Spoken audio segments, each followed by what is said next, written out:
Right, నమస్తే, welcome to Andhra Prabha. Teenmaar Mallanna MLC Teenmaar మల్లన్నకు సంబంధించి బోల్డన్ని వార్తలు వైరల్ అవుతూ ఉన్నాయి. మరి భారీ బహిరంగ సభ పెట్టడానికి ముందు, పెట్టిన తర్వాత, ఇటీవల కాలంలో సస్పెన్షన్ వరకు, ప్లస్ ఈ ఎపిసోడ్ జరిగేంత వరకు ఆయన మీద బోల్డన్ని కామెంట్స్ మనం వింటూ ఉన్నాం. మరి మహాసభ బీసీ గర్జన నిర్వహించేందుకు మరి హెలికాప్టర్కి పెట్టుబడి ఎవరిచ్చారు, 1 గంటకు 30 లక్షలు 20 లక్షలు అంటూ కూడా మనం బయట తేలుతోంది. దీంతో పాటుగా మరి ఒక సామాజిక వర్గాన్ని తిట్టిపోయడం జరిగింది. మరి సామాజిక వర్గాన్ని తిట్టిపోసేంత ధైర్యం ఎవరిచ్చారు, షాడో ఎవరున్నారు, అదేవిధంగా ఒక ఎమ్మెల్సీగా ఉండి మరి ఎమ్మెల్సీగా వారితో పాటే ఉండి అదే పార్టీకి సంబంధించిన వ్యాఖ్యలు కూడా మరి ఎలా చేయగలిగారు, ఇదంతా బయట వినిపిస్తున్న టాపిక్. అదేవిధంగా ఇదే ప్రశ్నలు లేవనెత్తుతున్నారు. మనతో పాటు చర్చలో పాల్గొన్న నిమ్మల వీరన్న గారు, వీరు తెలంగాణ బీసీ ప్రజా సమితికి వ్యవస్థాపక అధ్యక్షులుగా ఉన్నారు. ముందుగా మనం వారిని ఇన్వైట్ చేస్తున్నాం. నిమ్మల వీరన్న గారు, నమస్తే. నమస్తే అండి. ఇప్పుడు చెప్పుకున్న ఏవైతే ఇంట్రోలో చెప్పుకున్నవన్నీ మరి మీరు ఆరోపిస్తున్నారు కదా, ఎలా తీసుకోవచ్చుంటారు ఈ యొక్క ఆరోపణలైనా లేకపోతే నిజాలా, లేకపోతే ఏంటంటారు వాటిని? ఈ భారతదేశంలో ఇవాళ మండల్ కమిషన్ అమలు చేసిన తర్వాత బీసీ అనేటువంటి విపి సింగ్ గారు ఈ మండల్ కమిషన్ని అమలు చేసినాడు. అంటే పార్టీలకు అతీతంగా, కులాలకు అతీతంగా ఇది అమల్లోకి వచ్చింది. తర్వాత బీసీలుగా చలమని అవుతున్నాం. ఇక్కడ మన తెలంగాణలో ఏంటంటే ఈ తెలుగు రాష్ట్రాల్లో ఒక 40-50 సంవత్సరాలుగా ఎంతోమంది మహానుభావులు ఇక్కడ ఉద్యమాలు చేస్తున్నారు. బీసీల ఉద్యమాలు నడుస్తున్నవి. ఉద్యమాలు బలమైనటువంటి నాయకత్వం నిర్మాణం కూడా ఉన్నది. ఎంతోమంది బీసీలు ఉప ముఖ్యమంత్రులైనరు, ఆర్థిక మంత్రులైనరు, హోమ్ మినిస్టర్లు అయినటువంటి చరిత్ర ఇవాళ తెలంగాణ రాష్ట్రంలో ఉన్నది.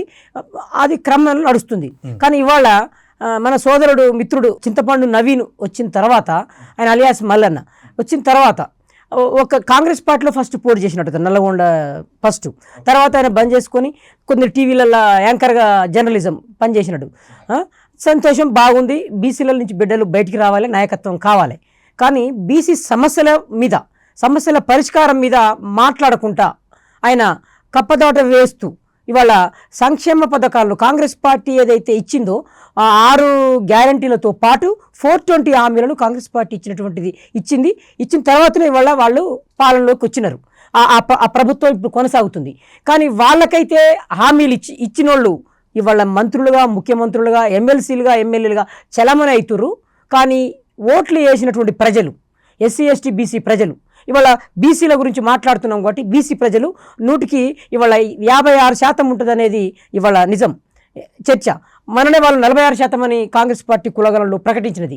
కానీ ఇవాళ ఈ మల్లన్న చింతపండు నవీన్ గారు ఏమంటాడంటే, నేను వచ్చిన తర్వాతనే బీసీ వాదము ఉన్నది అని చెప్పి మాట్లాడుతూ ఉన్నాడు. అదేంటంటే ఆయన వచ్చిన తర్వాత అంటే ఆయనకంటే ముందు కాసాని జ్ఞానేశ్వర్ గారు లేరా, లేకపోతే విహెచ్ గారు, ఆర్ కృష్ణ గారు, దేవేంద్ర గౌడ్, చాలా మంది ఒకవేళ ఈయన అన్న మాట వింటే మీకు అనిపిస్తుంది టాపిక్ ఇంత ఎందుకు ఈ వైపు ఎందుకు అయిపోతా ఉంది. నేను కూడా తిరుమల మల్లన్న పెట్టినటువంటి ఆర్ కృష్ణ గారు పెట్టిన సభల్లో ఒక సంఘంలో, అప్పుడు నేను పెట్టిన సంఘం ఆర్ కృష్ణ గారి నుంచి వచ్చినటువంటి సంఘం నాది.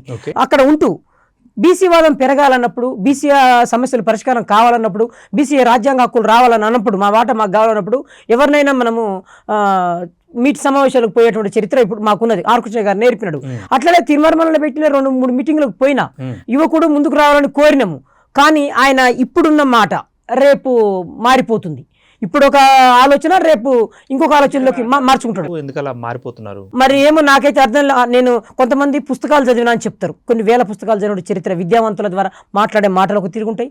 నేను అనుకుంటున్నా జర్నలిజం మాట్లాడితే మరి ఇంత సిగ్గుచేట జర్నలిజంలో ఇట్లాంటి మాటలు కూడా నేర్పుతారా అని, ఇంత దుర్మార్గంగా ఉంటారా జర్నలిజం అని నాకు అనిపిస్తూ ఉంది.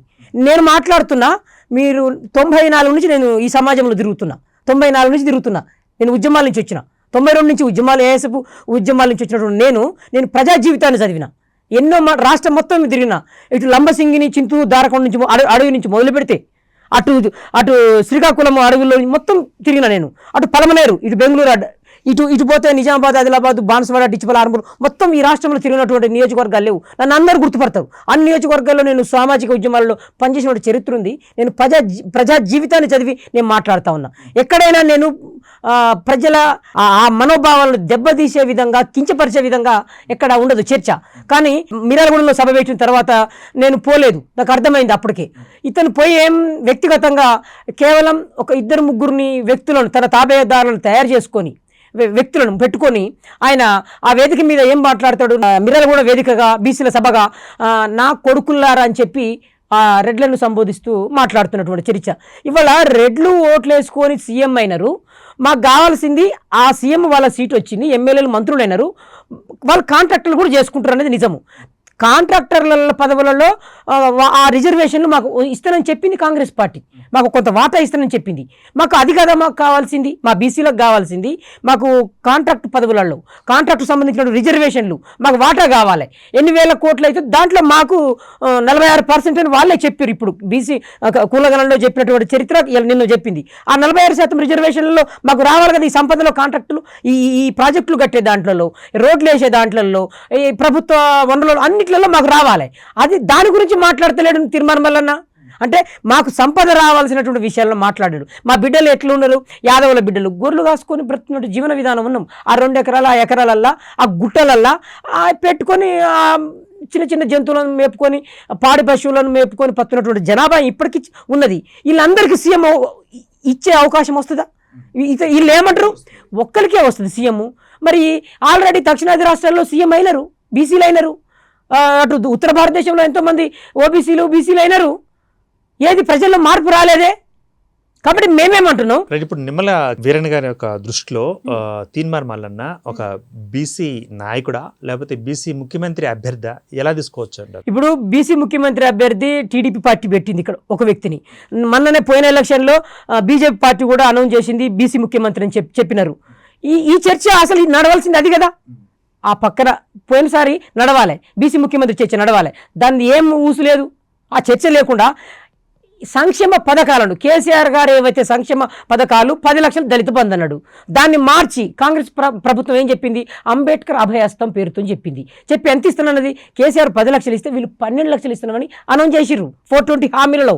దాన్ని అమలు చేయమని మేము అడుగుతున్నాం.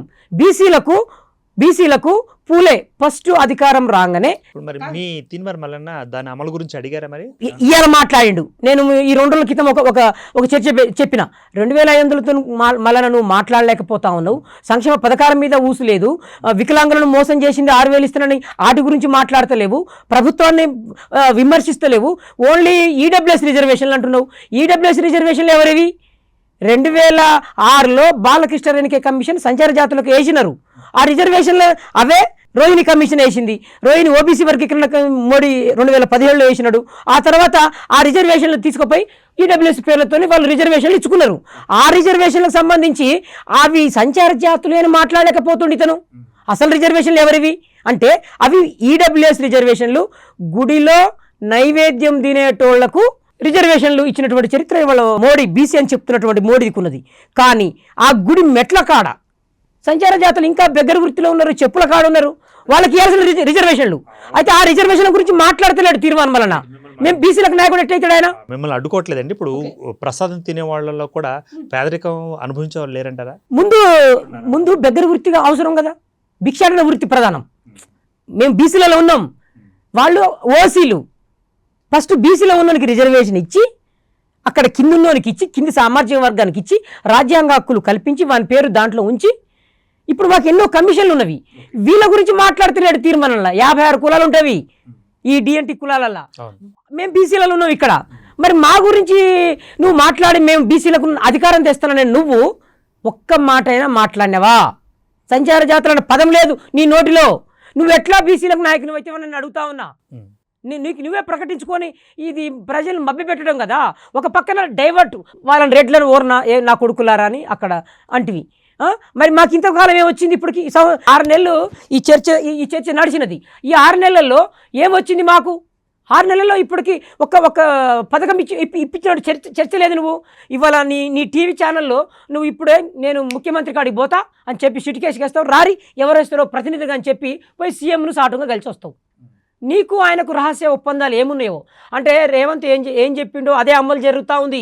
నువ్వు ఆర్కృష్ణ గారిని తీసుకొని ఒక ముఖ్యమంత్రి అభ్యర్థి లాంటి తీసుకొని నువ్వు వరంగల్లో సమావేశం పెట్టి నీ వ్యక్తులతో నువ్వు ముఖ్యమంత్రి అని చెప్పించుకుంటున్నావు. ఇది ఎక్కడి ఎంతోమంది మేధావులు ఉన్నారు, విద్యావంతులు ఉన్నారు, ఐఏఎస్లు ఉన్నారు, ఐపీఎస్లు ఉన్నారు, సామాజిక ఉద్యమ నేపథ్యం కలిగిన వాళ్ళు ఉన్నారు. వీళ్ళందరినీ కాదని ఓపెన్గా మాట్లాడుకుందాం. ఇప్పుడు మరి తీన్మార్ మల్లన్న గారిని బీసీ సీఎం అభ్యర్థిగా ఒప్పుకునేందుకు మీరు చెబుతున్న మేధావర్గం కానీ బీసీ సీనియర్ నాయకులు కానీ వాళ్ళకి కామెంట్ ఏంటంటే వాళ్ళు ఒప్పుకుంటున్నారు అసలు ఒప్పుకున్నది ఏముంది? అసలు ఈయన ఇప్పుడు ఈ సంఘం ఏది అసలు? నీకు రిజిస్టర్ సంఘం లేదు. ఎన్నో రిజిస్టర్ సంఘాలు ఉన్నాయి. ఒక 500 సంఘాలు దాకున్నాయి బీసీలల్లా. ఏ సంఘం నీతో ఉందో చెప్పగలుగుతావా? పోనీ ఒక్క సంఘం నీ కాడ ఉందా? ఎవరో అనామకులు పెట్టినటువంటి పేర్లతో నీ వ్యక్తులను సృష్టించుకొని నువ్వు నిర్మాణం చేసుకున్నావు. ఓకే, నువ్వు సంపాదించుకుంటున్నావా, ఏం చేస్తున్నావు? నువ్వు హెలికాప్టర్ మీద నువ్వు ఛాయ్ పైసలు అడిగినావు. ఏది హుజూర్ నగర్ సంబంధించి ఒక్క ఛాయ్ పైసలు అన్నా, ఒక్క ఛాయ్ పైసలు ఇవ్వండి. ఫుల్గా చెప్పండి. అసలు చాలా టీవీలలో కూడా చాలా షోల్లో కూడా టీ పైసలు వస్తాయి. అసలు ఏం జరిగిందంటారు ఎపిసోడ్? అది ఇప్పుడు సోమాజిగూడలో ఒక ప్రెస్ మీట్ పెట్టి హుజూర్ నగర్ బై ఎలక్షన్లో అందరికి దండం పెడుతున్నా, బహుజనులారా నాకు ఒక్క ఛాయ్ పైసలు ఇవ్వండి అన్న, ఒక్క రూపాయి, 2 రూపాయలు, 10 రూపాయలు మీరు సాయం చేయండి అన్న. నేను ఈ కాన్సెప్ట్ ఎక్కడిది? మాన్యశ్రీ కాన్శీరాం గారు ఒక నోటు ఇవ్వండి, ఒక ఓటు ఇవ్వండి అని చెప్పి ఆయన 94లో ఇక్కడ బలమైనటువంటి సామాజిక శక్తిగా వచ్చినాడు, క్యాంపెయిన్ కూడా చేసినాడు. నేను ఉన్నాను ఆ సమావేశాల్లో, నిరంతరంగా పనిచేసినాం, నూతన నాయకత్వం నిర్మాణంలో పనిచేసినాము. ఆయన ఏం చేసిండు? నేను ఉత్తర భారతదేశంలో అధికారం తెచ్చినా కానీ మీరు ఇక్కడ బలమైన పోరాటాలు ఇక్కడ ఉన్నవి అని చెప్పి ఎవరెవరు ఉన్నారు? జ్యోతిరావు పూలే, సాహు మహారాజ్ మొదటిసారిగా రిజర్వేషన్లను ప్రకటించినాడు, తెచ్చి పెట్టినాడు. దాంట్లో అంబేద్కర్ గారు చదువుకున్నాడు. అంబేద్కర్ గారు ఈ ఉద్యమకారులు. అటుపోతే మహారాష్ట్ర, ఇటుపోతే కర్ణాటక, అటుపోతే మన తమిళనాడు పెరియార్ రామస్వామి నాయకరు, నారాయణ గురు కేరళ. ఈ దక్షిణాది రాష్ట్రాల్లో ఈ పేర్లను పేర్లు అయితే చెప్పినో ఈ పేర్లను బహుజన సిద్ధాంతకర్తలుగా, ఉద్యమకారులుగా మీకు బలమైనటువంటి పోరాటాలు చేసిన చెప్పి ఆ బొమ్మలను తెస్తే నువ్వు ఆ బొమ్మల చరిత్ర చదివి నేనే సిద్ధాంతం అని చెప్పి మాట్లాడుతూ మోసం చేస్తా ఉన్నావు. గౌరవించే లేదు నీకు ఇప్పుడు. కాబట్టి నేనేమంటున్నా, నీకు డబ్బులు లేవు అని చెప్పి 10 రూపాయలు ఛాయ్ పైసలు అడిగిన నువ్వు హెలికాప్టర్లో పోతున్నామంటే నీ వెనక అదృశ్య శక్తి ఎవరు? నేను చెప్తున్నా, రేవంత్ రెడ్డి ఉండని చెప్తా ఉన్నా. ఎందుకు రేవంత్ ఉండని చెప్తా ఉంటే సంక్షేమ పథకాలను డైవర్ట్ చేయాలి. బలమైనటువంటి 2500 మహిళలకు బాకీ పడ్డాడు 14 నెలల డబ్బులు. ఇవాళ ఒక 40 లక్షల 45 లక్షల మంది ఆడబిడ్డలకు బాకీ పడ్డారు. ఆ బాకీ వసూలు వడ్డీతో చెల్లించాలి ముఖ్యమంత్రి. దాన్ని కనుమరుగు చేస్తానికే తీర్మానం వలన ఈ డొంక తిరుగు రాజకీయాలు పెట్టుకొని నన్ను సస్పెండ్ చేస్తుర్రు. కాంగ్రెస్ పార్టీలో ఇదంతా కామన్. వాళ్ళనే సృష్టించి, వాళ్ళతోనే కేసులు వేపించి, వాళ్ళనే నాయకులను చేసి, వాళ్ళతోనే ఈ సమాజాన్ని డైవర్ట్ చేసే రాజకీయం ఫస్ట్ వెన్నతో పెట్టినటువంటి విద్య కాంగ్రెస్ పార్టీది. దాంట్లో నువ్వు ఒక వీరన్ గారు ఇంకొకటి కూడా ఇప్పుడు ఏకంగా నేను టీఆర్ఎస్ బిల్డింగ్నే కొనేస్తాను రేపటికల్లా అని చెప్పి చిటుకులు వేశారు కదా, ఆయన ఎలా తీసుకోవచ్చు? నేనేం చెప్తున్నా, ఛాయ్ పైసలు అడిగిన నీకు ఇంత డబ్బు రావటం అనంటే నీకు మరి నీ అదృశ్య శక్తి ఎవరో ప్రజలకు అవపడతా ఉందంటున్నా. నేను ప్రజలు గమనిస్తున్నారు. నువ్వు అందరూ సంపాదించవచ్చు గాక, నువ్వు ఎట్లా నిజాయితీగా సంపాదించు. నీ జర్నలిజము ద్వారా ఎన్ని ఛానళ్ళు పెట్టి ఎంత వస్తుందో అది లెక్క నువ్వు చూపిస్తావని నేను అనుకుంటున్నా. నువ్వు జర్నలిజం ద్వారానేగా ఇవాళ నువ్వు జీతాలు తీసుకొని వచ్చినావు కాబట్టి ఇప్పుడు ఒక యూట్యూబ్ ఛానల్ నడుపుకుంటున్నావు కాబట్టి. ఇంకోటి చెప్తున్నా, క్యూనస్ అనేది ఉన్నదా, ఆ క్యూ అనే న్యూస్ది, అది ఆ సినిమా మన కమల్ హాసన్ గారి సినిమాలో సంబంధించినటువంటి ఆ టైటిల్ పేరు అది. ఓకే, ఆ టైటిల్ పేరుని తెచ్చుకొని ఆయన చంపుతాడు. ఒక వ్యక్తిని హాస్పిటల్గా కిడ్నాప్ చేసి ఒక రహస్య ప్రదేశంలో పెట్టి కత్తి తీసుకొని వాడిని చంపుతూ రికార్డ్ చేస్తాడు. ఒక క్యూ న్యూస్లో రికార్డ్ చేస్తాడు ఆయన. అదే అంటే ఇప్పుడు ఆ కత్తి కూడా మంచుతోటి ఐస్ తోటి తయారు చేస్తే మళ్ళీ ఆ కత్తి ఆనవాళ్ళు లేకుండా ఫ్రిడ్జ్ లో పెడతాడు. కమల్ హాసన్ సినిమాది, కమలా సినిమాలో పేరు అది. అది మనోడు అవినీతి మీద ఉన్నది ఆ సినిమా. దాన్ని అది శంకర్ చేసిండు సినిమాను, దాన్ని తెచ్చి మనోడు పెట్టుకోడు. సంతోషం. ఎంత ఆదాయం వచ్చిందనేది నేను అడగను, ప్రజలకు తెలుసు. 10 రూపాయల ఛాయ్ పైసలు కాంచి వచ్చిన నీవు, జర్నలిజం నుంచి వచ్చిన నీవు, నీ భాష ఏం నేర్పుతున్నావు భవిష్యత్ తరాలకు, మా విద్యార్థులకు ఏం నేర్పుతున్నావు అనేది ప్రధానం. దీని మీద నేను వ్యతిరేకిస్తా ఉన్నా. అంటే నువ్వు జర్నలిజం వచ్చి నేర్చుకొని ఇట్లా మీ అమ్మ మీ నాయన ఏం నేర్పిర్రో మీ నాన్న మీ అమ్మగారికి క్రెడిట్ దక్కుతుంది ఈ మాటల ద్వారా. ఎవరన్నా చెప్తారా విడాకులు ఇచ్చినా అని చెప్పి, రెడ్లకు విడాకులు ఇచ్చినా అన్నావు. ఎంతమంది మహిళలు అట్టయితరాలు, ఎంత ఆత్మగౌరవం దెబ్బతింటుంది, ఎంత ఆడబిడ్డలు ఉంటారు. వాళ్ళు కూడా మనుషులే కదా, మనం మనుషులమే కదా. మనము మాట్లాడే భాషనా, జర్నలిజం మాట్లాడే భాషనా. రెడ్లకు విడాకులు ఇస్తున్నా అంటే ఎంతమందికి నువ్వు తాళి కట్టినావు? ఈ మాట ఎంత పెద్ద జర్నలిజంలో ఉంటుందా ఈ భాష? No. మరి జర్నలిజం మిత్రులు ఏమని కోరుకుంటారో నాకు అర్థం కావట్లేదు. నేను జర్నలిజం నుంచి ఏం నేర్చుకోవాలనో అర్థం కావట్లేదు. కానీ నువ్వు బీసీ ఉద్యమాల్లోకి వచ్చి నీ ఇష్టం వచ్చినట్టు వల్గర్ లాంగ్వేజ్ని పనికిమాలిన భాషను మూత్రం కూడా రెడ్లకు తాగండి అని చెప్పి మాట్లాడుతున్నట్టు ఏం జర్నలిజం ఇది? ఎవరు మీ అమ్మ మీ నాన్న నీకు ఏమి నేర్పినారు? మాటలు ఏం నేర్పినారు? ఈ సమాజానికి నువ్వేం నేర్పుతున్నావు? నీ నుంచి ఉద్యమకారులు బీసీ సంఘం నేనే బీసీ ఉద్యమం అంటున్నావు. మరి బీసీ ఉద్యమకారులు సంఘాల నాయకులు ప్రజల కాడికి పోయినప్పుడు ఏం మాట్లాడాలి? ఇవేనా మాట్లాడేది? ఈ మాట్లాడితే ప్రజలు ఓట్లేస్తారా? సర్వజనులు ఓట్లేస్తారా? ఎస్సీ ఎస్టీ బీసీ మైనార్టీలకు ఓట్లు పడి గెలిచే అవకాశం ఉంటుందా? బీసీలు ఈ తీర్మానం భాష నా కొడుకులారా అనే భాష, మూత్రం ఉచ్చదాగా నా కొడుకులారా ఈ భాష మాట్లాడితే విడాకులు ఇస్తున్నా ఈ భాషను మాట్లాడుకుంటా గనక ప్రజల కాడికి పోతే ఓట్లు వేస్తారా? వీళ్ళు నాయకులు అవుతారా? వీళ్ళ సమస్యలు పరిష్కారం అవుతాయా? అంటే కొత్త సమస్య వస్తుంది వీళ్ళకు. లాఠీ తూటాల దెబ్బలు, లాకప్పు దెబ్బలు, ఇవి తప్ప ఇంకేమైనా ఉంటాయా మాకు? కాబట్టి నువ్వేమైనా చెప్తే నిజాయితీగా చెప్పని మాట్లాడుతున్నా. ఇవాళ మాట్లాడండి. నేను 3 రోజుల క్రితం ఇచ్చినటువంటి ఓ వీడియోలో ఒక మిర్రర్ టీవీలో మాట్లాడినా. ఇప్పుడు మీ ఆంధ్రప్రభ వేదికగా మాట్లాడుతూ ఉన్నా. నేను ఆంధ్రప్రదేశ్ వేదికగా చెప్తా ఉన్నా. ఖబర్దార్ తీర్మానం నువ్వు ఎంత ఈయన చేస్తున్న హైడ్రా పనులను ఎంతో పేదలను ఇల్లు కూలగొట్టిండు. ఎవరు? మన నీ మిత్రుడు, ఏమనియటు మిత్రుడు, నోటుకు నోటు సోదరుడు, నీ మిత్రుడు. నువ్వు ఏ బంధము? మొత్తం పేదల ఇల్లు కూలగొట్టినవు. ఇవాళ పేదల ఆస్తుల విలువలు ఎక్కడికక్కడ పడిపోయిన హైదరాబాద్ బ్రాండ్ ఇమేజ్ పడిపోతూ ఉంది. ఎక్కడ హైదరాబాదు ఎన్నో ప్రధాన నగరాల నుంచి ఉంటారు, విదేశాల నుంచి, అన్ని రాష్ట్రాల నుంచి ఇక్కడ ఎంతోమంది జీవనోపాధికి వచ్చినటువంటి చరిత్ర. ఇలా అలాంటిది ఇవాళ నువ్వు హైడ్రా బూచిని చూపించి ఎవరికాన్నో ఇక్కడ 30-35 సార్లుగా పైన నువ్వు ఢిల్లీకి పయనం కట్టినవు. నిన్ను పెట్టినటువంటి ఇన్ఛార్జి ఇవాళ కాంగ్రెస్ పార్టీ ఇన్ఛార్జి మారినారు. భవిష్యత్తులో కాంగ్రెస్ సంస్కృతి, ముఖ్యమంత్రులు మారే సంస్కృతిగా ఉన్నది. లాస్ట్ దశకు వచ్చింది రేవంత్. అందుకని ఆయన ఒక్క సంక్షేమ పథకాన్ని అమలు చేయలే. పనికిరాని కరెంటు ఇస్తున్నాను చెప్పి, కరెంటు పేరు చెప్పి, దాంతో ఒక్కటి తప్ప నువ్వు చేసింది రైతు బంధు ఇవ్వలేదు. మీ ఎమ్మెల్యే ఏం చెప్పిండు? రాజగోపాల్ గారు డుమ్కి కొడుతున్నాయి అన్నాడు. ఎంత ఆయన ఒక దవడగురు జరిసిండు ఆ మాట్లాడ. ఇంకెంతకంటే సిగ్గుచేటు ఏంది నీకు? నీ ఎమ్మెల్యే, నీ సహచరుడు, నీ క్యాబినెట్లో కూర్చొని నువ్వు చర్చించుకుని అసెంబ్లీలో కూర్చునే ఒక ఎమ్మెల్యే పథకాలు డుమ్కి కొట్టినాయి అంటే ఇంతకంటే ప్రజలు మీకు ఓట్లేస్తారా? మిమ్మల్ని మనుషులుగా చూస్తారా? అసలు ఎంత దుర్మార్గమైనటువంటి పాలనలో ఉన్నాం మనం, ఎంత మురికి పాలనలో ఉన్నాం. మీరు ప్రజలకు సంక్షేమ పథకాలు ఇవ్వకుండా, అమలు చేయకుండా నువ్వు 100 కోట్ల ముడుపులు ఎట్లా తీసుకుంటావు?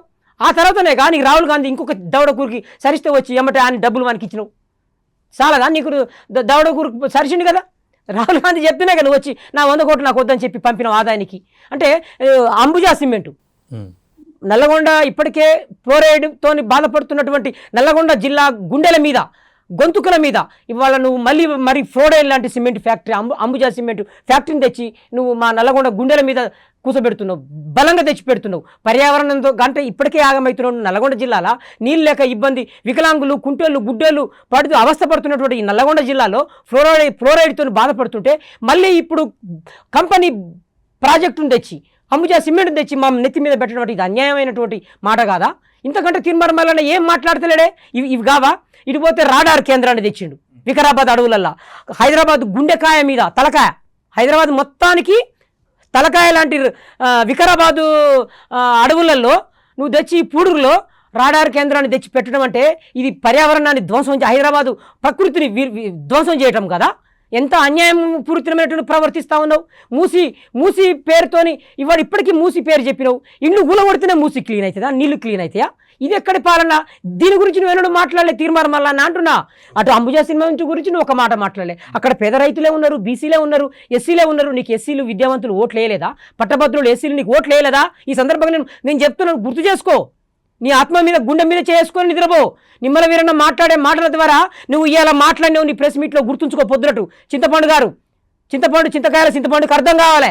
2500 గురించి ఎన్నడూ లేని మాట మాట్లాడుతుండు. ముసలి కన్నీరు గారుస్తూ ఉండు. ఇవాళ ముసలి కనుగోలు మాట్లాడుతుండు. ఏంది వికలాంగులు 6000 గురించి వికలాంగులను మోసం చేసిండా? నీ ఇంట్లో వికలాంగురాలు బిడ్డ ఉంది, ఆమెనన్న చూసి రోజు వికలాంగు గురించి నీకు ఒకటే చెప్తున్నా, ఒక మిత్రుడిగా నేను ఎంతోమందిని చూసిన ఉద్యమకారులను, మంచి మంచి ఉద్యమకారుల నుంచి మాన్యశ్రీ తొట్ల మలసూరు, ధర్మభిక్షం, తర్వాత మాన్యశ్రీ కాంశీరామ్ గారు, మంచి మంచి ఉద్యమకారులు, తెలంగాణ ఉద్యమం తెచ్చినటువంటి ఆల నరేంద్ర, మంచి మంచి లీడర్ల నుంచి నేను ఉద్యమాలు నేర్చుకొని వచ్చినటువంటి వ్యక్తిత్వంగా పనిచేసినటువంటి చరిత్ర నాకు ఉంది గారు. చెప్తున్నా, నీలాంటి ఏమనాలో నాకు అర్థం కావట్లేదు. నీ భాషలో నేను చెప్తే నువ్వు బాధపడతావు కాక, కానీ దానికి కూడా నాకు సంస్కారం అడ్డొస్తుంది. ఉద్యమ స్పిరిట్తో మాట్లాడదాం. ఏమైనా ఉంటే నీకు డబ్బే ప్రధానం అంటే ఏ వ్యాపారం మనం చేసుకో, బీసీల ముసుగు నుంచి తొలుగు అని చెప్తా ఉన్నా. బీసీలకు రావాల్సిన హక్కుల గురించి మాట్లాడతలేవు నువ్వు, బీసీ మహిళల హక్కుల గురించి మాట్లాడతలేవు నువ్వు. ఇవాళ విద్యార్థినులకు స్కూటీలు ఇస్తానని చెప్పింది కాంగ్రెస్ పార్టీ, దాని గురించి ఒక చర్చ లేదు నీ కాడ. ఎంత అన్యాయం ఇది. రైట్, అక్కడికే వస్తున్నానండి. ఇప్పుడు మొన్న ప్రెస్ క్లబ్లో కూడా ప్రెస్ మీట్ పెట్టినప్పుడు సోమాజిగూడ ప్రెస్ క్లబ్లో 6 గ్యారెంటీల గురించి విలేకరులు అడిగిన ప్రశ్నకి నా దగ్గర రండి నేను అమలు చేస్తాను అని అన్నాడు. అంటే ఏంది నీ దగ్గరికి వచ్చేది ఏంది అంటే, నీ కాడికి అర్జీ పెట్టుకొని వికలాంగులందరూ చూడు, ఎంత దుర్మార్గమైనటువంటి ఆలోచన. నీ ఇంట్లో నీ బిడ్డ ఉంది, ఎక్కడికి పోగలుగుతుంది వికలాంగులారు? ఆమెను చూసి కూడా నీ కనువిప్పగలుగుతలేదు. మల్లన్న, మీ బిడ్డను చూసినా నువ్వు కనువిప్పి తెచ్చుకో. మందకృష్ణ మాదిగ గారు వికలాంగుల కోసం నిరంతరంగా ఉద్యమం చేస్తే కాంగ్రెస్ పార్టీ దిగి వచ్చినది. ఇవాళ నువ్వు అలాంటి ఉద్యమాన్ని నువ్వు నీ కాడికి రావాలన్నా? ఏంది నీ కాడికి వచ్చేది? నువ్వు ఉద్యమకారునివి కదా, నువ్వు హక్కుల కోసం మాట్లాడుతున్నావు కదా, నీకు గొంతు ఉంది, నీకు ఛానల్ ఉంది, నీకు పత్రిక ఉంది, నీకు పార్టీ ఉంది. నీ పార్టీ ఉంది కదా, అది అందరికి తెలిసిన విషయమే కదా. నువ్వు పార్టీ పెట్టుకున్నావు ఎలక్షన్ ముందల్లో, నిర్మాణ సేన ఏదో పార్టీ పెట్టినావు, చాలా దానికి ఇంకా ఆ పార్టీతో మాట్లాడంటున్నా. ఒక ఇష్యూ తీసుకో, దాని గురించి పోరాటం చేయి. అంటే నీకు వచ్చి చెప్తేనే నువ్వు మాట్లాడతావు. అంటే మహిళలు నీ దగ్గర రావాలి, విద్యార్థినీలు నీ దగ్గర రావాలి, ఉద్యోగస్తులు నీ దగ్గర రావాలి, రైతులు నీ దగ్గర రావాలి, రైతు బంధు రావట్లేదని రావాలి, ఆరోగ్యశ్రీ రావట్లేదని రావాలి. ఇదేమి ఉద్యమము? ఇదేమి బీసీ ముసుగు ఉద్యమం ఇది?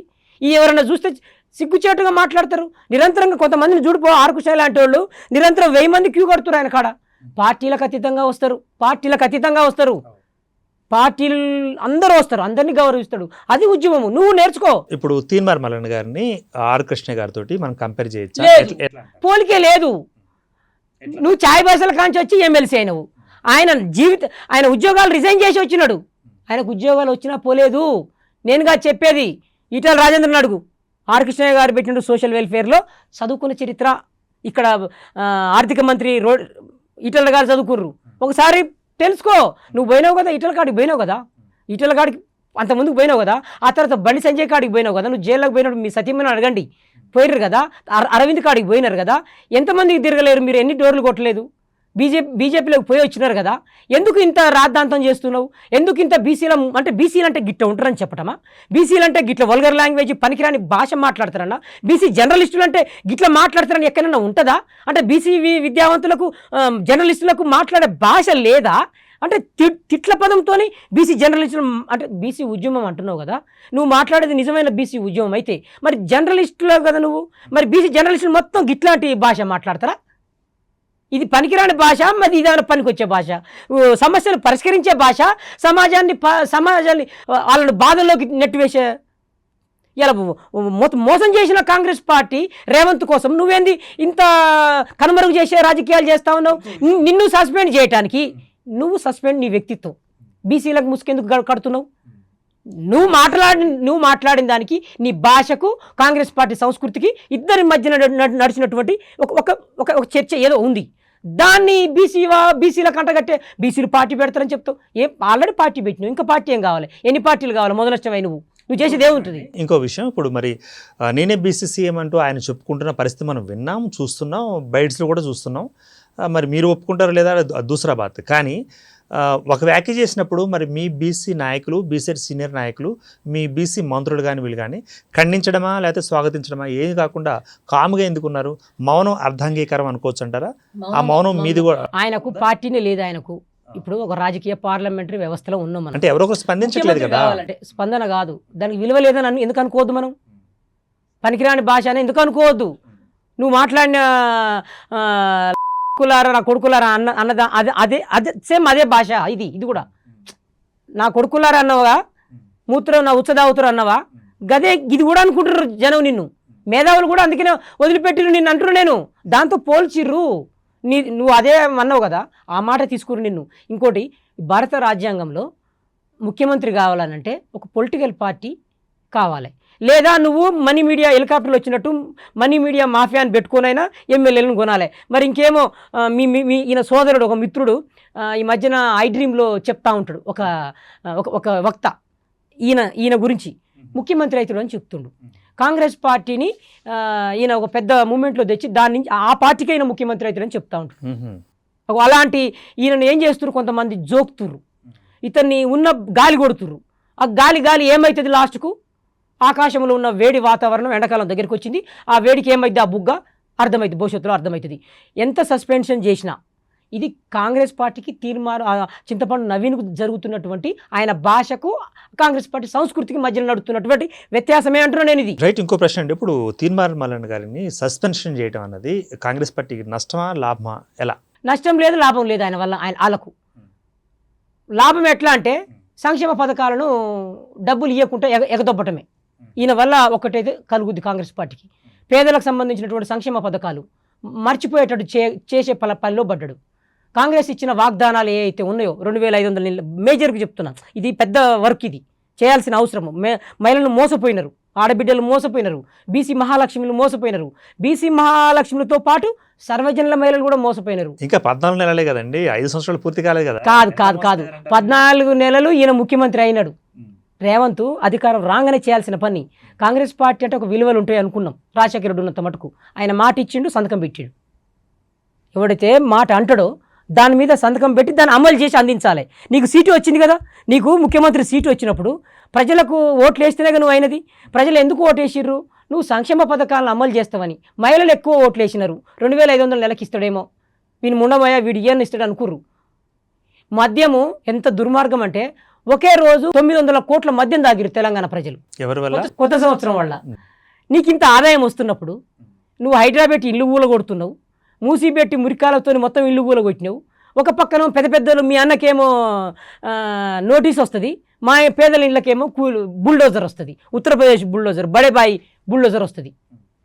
ఇంత ఇదేమి వైరుధ్యము? ఇట్లే ఎంత అనైక్యత అవపడతా ఉంది. నీ అన్నకు ఒక రూల్స్, పేదల ఒక రూల్స్. ఇంతెందుకు హైడ్రా రంగనాథ్ గారు ఆయనది కూడా FTL ఉంటుందని జడ్సన్ గారు చెప్పిండు. చర్చకు రమ్మన్నాడు. నమ్మచ్చంటారు అది? మరిగా అంతే. ఎందుకు ఎందుకు దాన్ని అన్ని ప్రజల చర్చ ఎందుకు నడుస్తూ ఉంది ఇప్పటికీ? అంతే కదా. రంగనాథ్ గారు హైడ్రా ఎవరి ఇండ్లు కూలగొడుతుండు? ఎంత దుర్మార్గం. ఆక్రమించుకుని అంటారు. పేదల ఇండ్లు అరకొర పైసలు వేసుకొని చిన్న తక్కువ ధర కొనుక్కున్న ఇండ్లను మోసపోయి కొనుక్కున్నారు. అది మోసం చేసింది కూడా కాంగ్రెస్ పార్టీ కదా అప్పుడు. వీరన్న గారు ఇప్పుడు అదేవిధంగా మరి మొన్న ప్రెస్ క్లబ్లో ప్రెస్ మీట్ పెట్టినప్పుడు కూడా గడిచిన 15 నెల రోజుల నుంచే బీసీవాదం ఉవ్వెత్తున లేచింది, దాన్ని అణచేస్తారు ఇప్పుడు అంటూ కూడా ప్రెస్ మీట్లో చెప్పారు తీన్మార్ మల్లన్న. ఆ ప్రెస్ మీట్కి సంబంధించిన క్లిప్పింగ్ కూడా మా దగ్గర ఉన్నాయి. అయితే తీన్మార్ అంటారా? అన్నాడు కదా, అంతకుముందు లేవలేదంటారా ఉద్యమం? ఇప్పుడు కవితక్క గారు ఆమె UPF అని పెట్టింది, పూలే యునైటెడ్ ఫ్రంట్ పెట్టుకొని పూలే బొమ్మను అసెంబ్లీలో పెట్టాలని బహిరంగ సభలు పెడుతూ ఈ ఇష్యూ లేవనెత్తింది. బీసీల ఇష్యూ ఎత్తుకుంది ఆవిడ. బీసీలకు 42% అన్నావు, దాని మీద మొత్తం రాష్ట్రం మొత్తం ఇష్యూ చేసింది అక్కగారు న్యాయంగా. 1, 2 ఆర్ కృష్ణయ్య గారు, 3 జాజుల సీను, 4 ఇంకా 4-5 సంఘాలు, దాంట్లో నువ్వు ఒకనివి. ఒకలాభరణం కృష్ణమోహన్ గారు, బీసీ మాజీ చైర్మన్ ఒకలాభరణం గారు, BS రాములు గారు, ఇలాంటి వాళ్ళు మహానుభావులు, బీసీ మేధావులు, ఉద్యోగస్తులు, ఎంతోమంది మేధావులు. దీంట్లో వాళ్ళ కష్టం ఉన్నది. ఒక తీర్మానం మల్లన చెప్పడం అన్యాయం. ఇది ఒక్క తీర్మానం మల్లన చేసినటువంటి తప్పది. ఈ ఎంతోమంది ఉద్యమకారులు గత 40-50 సంవత్సరాలుగా వాళ్ళ త్యాగం ఉన్నది, వాళ్ళ కష్టం ఉన్నది. నిరంతరం హాస్టల్లో విద్యార్థులు కొట్లాడుతారు. ఇంకొక చాలా ఎంత బాధాకరమైన విషయం ఏంటంటే తీర్మానం మల్లన గారు 57 మంది విద్యార్థులు చనిపోయారు బీసీ హాస్టల్లో. సోషల్ వెల్ఫేర్ చనిపోతే వాళ్ళ తల్లిదండ్రులు వారి కోసం పెడతా ఉన్నారు. చదువు కోసం వస్తే పిల్లలు చనిపోతుర్రంటే ఇంత దౌర్భాగ్యమైనటువంటి మల్లన్న నువ్వు ఉండి ఏం మాట్లాడినావు దీని మీద చెప్పండి. చింతపండు గారు చెప్పాలి దీని మీద న్యాయంగా. విద్యార్థుల గురించి లేదు. గవర్నమెంట్ స్కూళ్ళల్లో కరిచిన చోటే 2 సార్లు పాము కరిచి చచ్చిపోతారు విద్యార్థులు. గవర్నమెంట్ స్కూల్ ఎన్నడూ లేదే ఇంత ముందుకు. గత తెలంగాణ వచ్చిన తర్వాత కూడా అటు అవపడాలి కదా. ఎక్కడ చనిపోయినటువంటి చరిత్ర ఉందా? నువ్వే కదా కేసీఆర్ అయ్యి అన్నాడని అన్నావు, మళ్ళీ ఇప్పుడేమంటున్నావు? అంటే నీ ఇష్టం వచ్చినట్టు నీ ఎదుగుదల కోసం వ్యక్తిగత ఎజెండా పెట్టుకొని ఒకసారి కేసీఆర్ని తిడతావు, ఇప్పుడు కేసీఆర్ని పొగుడుతున్నావు. అంటే నీ నాలుక ఏమనుకోవాలి ప్రజలు? నీ వెనక బీసీ వాదం అంటారా దీన్ని? అంటే నెల లోపుల్లో బీసీ వాదం ఉన్నట్ట. ఇప్పుడు నేను చెప్తా ఉన్నా బీసీ వాదం అంటుండు కదా, సంచార జాతులు అనే రిజర్వేషన్లు ఉన్నాయి. నువ్వు నిజం అనుకుంటారు ప్రజలు. ఇప్పి చూద్దాం. నేను ఈ ఆంధ్రప్రభ వేదికగా ఒక చర్చ బయటికి తెస్తా ఉన్నా. ఆయన అంటే ఫైట్ చేయలేదు, మరి ఆ నాయకుడిగా మీరు ఫైట్ చేయమని ఆయన అడిగారా, కలిసారా? ప్రాథమికంగా మీరు ఏమైనా కలిసారా? నేను నీ సమావేశంలో చర్చ చేసినాం మేము. ఇదే ఈ జూబ్లీహిల్స్ వేదికగా ఒక వేదికలో పెట్టినప్పుడు సంచార జాతుల గురించి చర్చ చేసినాం మనం. మీరు దాని గురించి మీకు అర్థమై ఉండాలనుకుంటా నేను. మీరు ఒక జర్నలిస్ట్ కదా, సమస్యల పరిష్కారం కోసమే జర్నలిజం ఉంటుంది కదా అనుకుంటా నేను. అంటే ఇక్కడ అనేది ఏంటంటే ఇప్పుడు ఆ ప్రశ్న అనుకుంటున్నాను నేను. ఇన్నో ఒక జర్నలిస్ట్ కాబట్టి బాధ్యతలు హక్కులు, బాధ్యతలు పూర్తిగా మీరు చేస్తేనే మీ హక్కులు మీరు అడగాలి. అంటే నేను అడిగిన ప్రశ్న ఏంటంటే మిమ్మల్ని సూటిగా, మీరు ఒక నాయకుడిగా వారిని అడిగారా? అడిగితే ఆయన విని దాన్ని త్రోసిపుచ్చారా? అడగకుండానే మీరు ఇప్పుడు ఆ ప్రశ్నకి ఇక్కడ లేవదీస్తున్నారు? లేదు. ఇంత ముందుకు 2 సభలలో ఆయన ఉన్న వేదికలో ఉన్న దాంట్లో సంచార జాతుల రిజర్వేషన్ల గురించి చర్చ జరగాలని కొట్లాడినాము. ఆయన కూడా ఆ వేదికలో కూర్చున్నాడు. కానీ ఆయన మిర్యాలగూడ సభలో సంచార జాతుల ఇష్యూ గురించి మాట్లాడతలేడు. అంటే కనుమరుగు చేసినట్టే కదా నువ్వు. మాకున్న రిజర్వేషన్లు, మాకు ఈడబ్ల్యూఎస్ రిజర్వేషన్లు మాయే, డిఎన్టీలవి. ఇప్పుడు ఈ మధ్యన సుప్రీంకోర్టు రిజర్వేషన్ల మీద ఏం హక్కు ఉంది సుప్రీంకోర్టుకు? సుప్రీంకోర్టు ఎవరు? పార్లమెంటు కదా. దేశానికి ఏమన్నా చట్టాలు నడవాలన్నా, చట్టాలు చేయాలన్నా పార్లమెంటు. కానీ ఈ మధ్య సుప్రీంకోర్టు బడుగు బలహీన వర్గాలకు రిజర్వేషన్ల మీద వచ్చి 50% రిజర్వేషన్లు మించొద్దని చెప్పి సుప్రీంకోర్టు ముందు పెడతా ఉన్నారు. ఇదెంత దుర్మార్గం? ఇవాళ బలమైనటువంటి పార్లమెంట్లో చట్టాలు నడవాలి. ఏదైనా నడవాలంటే కరోనా వచ్చినప్పుడు దేవుని గుడికి కూడా తాళం వేసింది భారత రాజ్యాంగం. కరోనా వచ్చినప్పుడు దేవుని గుళ్ళ మనుషులు బయటికి రావద్దన్నప్పుడు దేవుని గుడికి కూడా మెట్లు తాళం వేసినారు. భారత రాజ్యాంగం అంటే అది, చట్టాలు అంటే అది. ఇవాళ సుప్రీంకోర్టు మధ్యకు తెచ్చి బీహార్లో కొట్టివేసినారు. కర్ణాటకలో ఇప్పటికీ స్పష్టత లేదు. ఇవాళ పక్క రాష్ట్రాలలో తమిళనాడులో 69% రిజర్వేషన్లు ఉన్నవి. తమిళనాడులో బీసీ, ఎంబీసీ, డిఎన్టీ రిజర్వేషన్లు ఉన్నవి. వీటి గురించి ఒక మాట లేదు. ఇక్కడ పక్కనే ఉన్నాం కదా, మరి మాకెందుకు రిజర్వేషన్లలో డిఎన్టీలకు కానీ ఎస్సీ, ఎస్టీ, బీసీ అంత సమానమైన హక్కులు ఎందుకు రావట్లేదు? కారణం ఏందని ఒక మాట మాట్లాడాల్సిన బాధ్యత లేదా నీకు? ఇప్పుడు జర్నలిస్టులు ఎక్కడికో పోయి సమస్య ఆడుకుంటూ అడిగిపోతారు. ఇది జర్నలిజం. నేను చాలా మందిని చూస్తా ఉన్నా, నాకు కొద్దిగా అవగాహన ఉంది జర్నలిజం అంటే ఏందో. కొంత మేము కూడా చూస్తున్నాం ప్రజలల్లా. నిజమైన మననే నిజాయితీ చూసి సనత్ నగర్లో ఒక ఆడపిల్ల చెత్త కుప్పల బండి మీద పెట్టుకుని పేపరు చదువుతుంది. ఎమ్మటే ఒక ఫోటోగ్రాఫరు, అంటే జర్నలిజం చేసిన వాళ్ళు ఒక క్వశ్చన్ వేసేటోళ్ళు కాదు, వీడియోగ్రాఫర్లు, ఫోటోగ్రాఫర్లకు కూడా కళ్ళు ఉంటాయి అని ఒక ఫోటో ద్వారా చెప్పగలుగుతారు, ప్రపంచంలో చైతన్యం తేగలుగుతారు. అది జర్నలిజం అంటే. ఫోటో జర్నలిజం ఉంది దాంట్లో. అంతా కలిపే ఇదంతా మీతో పంచుకొని ప్రజల్లో చైతన్యం చేస్తుర్రు. లీడర్లను మాటల ద్వారా. రాజకీయం అంటే మాటకు మాట ఒక వాయిస్ వస్తుంది, ఫోటో ద్వారా చెప్పొచ్చు. ఇది జర్నలిజం అంటే. నీకు ఆ మాత్రం ఈ సమాజంలో ఏం నడుస్తుందో తెలియకుండా నువ్వు జర్నలిజంలోకి వచ్చినవా? జర్నలిజం ఎవరు నేర్పిరు నీకు? పంతులు ఎవరైనా ఈ మాటలు నేర్పని ఏ పంతులు నేర్పిరు నీకు? నీకు అసలు నీకు పంతులు చెప్పినటువంటి జర్నలిజం ఎవరు క్లాసులు చెప్పిరు? నాకు ఎంత సిగ్గుచేటు అనుకుంటున్నా. జర్నలిజం నా కొడుకుని చదివిద్దాం అనుకున్నా, చీ అనిపించింది దాంట్లోకి పోవాలంటే. మరి మొత్తం మీద మరి ఇప్పుడు తిన్మార్ మల్లన్న గారి మీద మరి మీరు అభిప్రాయం ఏంటంటారు? మీరు ఒప్పుకుంటారు అంటే మీ బీసీ నాయకుడిగా మీరు స్వాగతిస్తారా, వద్దంటారా? ఫస్ట్ పొలిటికల్ పార్టీ పెట్టుకోమని చెప్తున్నా. ఫస్ట్ నువ్వు ముఖ్యమంత్రి కావాలంటే భారత పార్లమెంటరీ వ్యవస్థ ద్వారా రండి. ఓటు ద్వారానే సాధ్యము, మాటల ద్వారా కాదు. ఓటు ద్వారా, ఓటు చైతన్యం. మాకు పథకాలు ఇస్తానంటే కాంగ్రెస్ పార్టీకి ఓట్లు వేసినాం. ఇవాళ నడుస్తుంది ఏంది ఈ వాదము? కామారెడ్డి డిక్లరేషన్ వాదము. అంటే ఎక్కడికి పోయినా ఉన్నాం మేము? ఎన్నికల వెనకకు 14 నెలల వెనకకు పోయి ఇవాళ చర్చ నడుస్తున్నాం ప్రజలల్లా. బీసీలు ఎక్కడ ఉన్నారు? కామారెడ్డి డిక్లరేషన్ చెప్పిన 42% మీకు ఓకే అన్నారు కదా, ఇంకేమైనా ప్రాబ్లం లేదు కదా? మీకు అర్థమైంది? ఇప్పుడు మనమంతా ఈ సమాజం అర్థం చేసుకోవాల్సింది ఏంటంటే ఇవాళ నడిచేది ఏంది? 14 నెలలు అయిన తర్వాత కూడా మళ్ళీ బీసీలు ఎక్కడికి పోయారంటే కామారెడ్డి డిక్లరేషన్ ఎన్నికల వెనకకు పోయి అక్కడ నడుస్తుంది. ఇప్పుడు పాలన వచ్చి 14 సంవత్సరాలు అయినా, 14 నెలలు అయినా కామారెడ్డి డిక్లరేషన్, ఆ రాహుల్ గాంధీ సభ ఎక్కడ జరిగింది? ఎన్నికల సభ. అంటే వెనకకు తీసుకుపోయింది కాంగ్రెస్ పార్టీ. బీసీలు మొత్తం తీసుకుపోయి అక్కడ చర్చ పెట్టింది. ఎంత దుర్మార్గం ఆలోచించండి. ఇవాళ పథకాలు మేము అధికారం వచ్చినాం, కామారెడ్డి డిక్లరేషన్ తర్వాత చేసినాం. ఇటుపోతే చేవేల డిక్లరేషన్, ఎస్సీ డిక్లరేషన్ ఉంది, చాలా డిక్లరేషన్ ఇచ్చినారు. అవే 420 హామీలు. ఈ 420 హామీల గురించి అమలు చేయాల్సిన కాంగ్రెస్ పార్టీని అడగకుండా ఇవాళ బీసీ వాదం అంటాడు ఏంది? నేను వచ్చింది, నువ్వు ఎప్పుడు వచ్చినావు? న్యాయంగా ఇంకో ఆలోచించాలి. విషయం చెప్పండి, తీన్మార్ మల్లన్న సీనియరా లేకపోతే నిమ్మల వీరన్న గారు అంటే మీరు సీనియరా ఉద్యమంలో? నేను 92 నుంచి ఏఎస్ విద్యాలయం నుంచి ఉన్నా నేను. ఆయన ఎప్పటి నుంచి ఉన్నారు? ఇక ఆయన చెప్పాలి, ఆయన ఎప్పుడు నేర్చుకుంటున్న రాజకీయాలు నాకైతే తెలియదు. జర్నలిజం ద్వారా రాజకీయాల్లోకి వచ్చిండు ఆయన నేను పాలు పోసిన, నేను పత్రిక వేసిన, ఆయన కూడా పత్రిక వేసిన అంటుండు. మేము ఉద్యమాల నుంచి వచ్చినాం, మేము చదువుకుంటా. ఉద్యమంలో మిత్రులే కదా మీరు? ఉద్యమ మిత్రుడు కాదు ఆయన జర్నలిజం నుంచి రాజకీయాల్లోకి వచ్చిండు.